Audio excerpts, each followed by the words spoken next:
به نام اهورامزدا خداوند جان و خرد. با درود بر همه زرتشتیان و پویندگان راه عشا و همگی مردان و زنان پارسا و نیک دنیا. سخن از نیایش است، نیایشی که یکی از پایه های سازندگی است، سازندگی اندیشه و سازندگی هماندیشگی.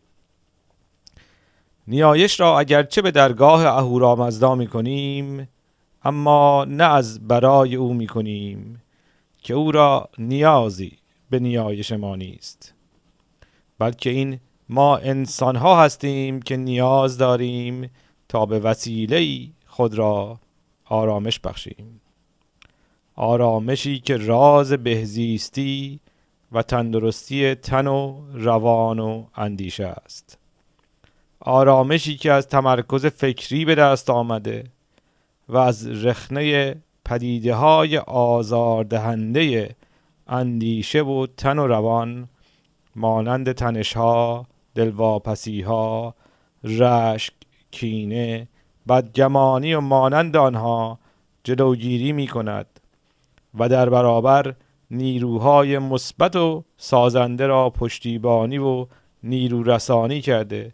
که پیامد آن پدید آمدن هنجار و سامان یا نظم و تعادل در اندیشه و گفتار و کردار ماست. نیایشمان را نخست با سرودن بندهایی از گاتهای ورجاوند، این بهترین و مهترین و زیباترین سروده های اشو زرتشت آغاز می کنیم. سپس با سرایش پاره های اشم وهو، یثاهو و ینگ هاتام، این مهمترین و ارجمندترین نیایش های اوستایی ادامه می دهیم و به یاد می آوریم که اشم وهو به ما می آموزد که راستی و درستی بهترین بوده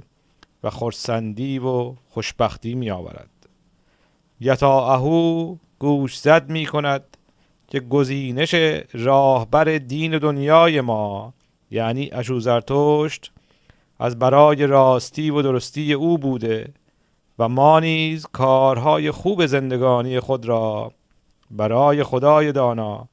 و در راه آبادانی این دنیا و همه باشندگان در آن انجام می دهیم. و سرانجام ینگ هاتام که مرد و زن را برابر قرار داده و تنها میزان برتری یکی بر دیگری را در خدمت و نگاهداری و پرستاری آنان از آفریدگان اهورامزدا می داند.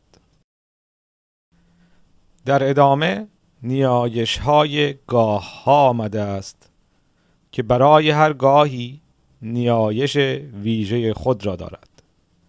گاه اوشهین یا سپیددم،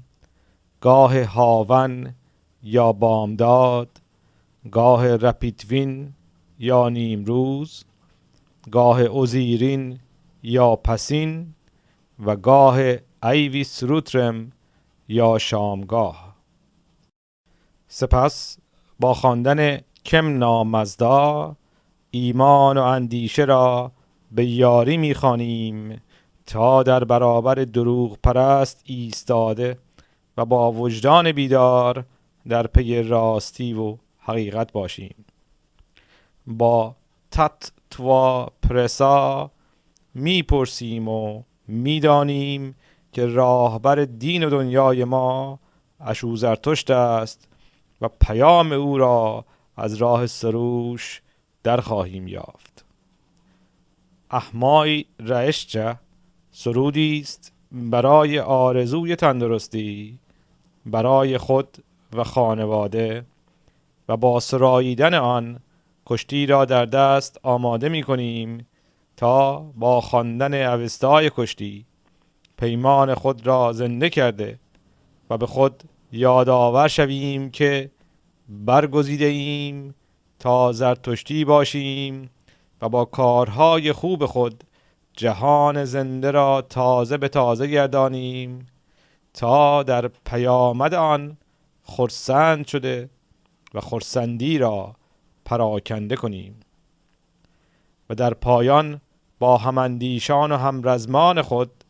دست به دست داده و سرود یگانگی یا همازور بیم را سر می دهیم. سپس با خواندن ایری مایشیو آن آرزوی نهایی را تکرار می کنیم که دوستی و برابری برای همگان به دست آید، تا هر کس در پرتو اندیشه نیک و وجدان خود از پاداش شایسته برخوردار گردد.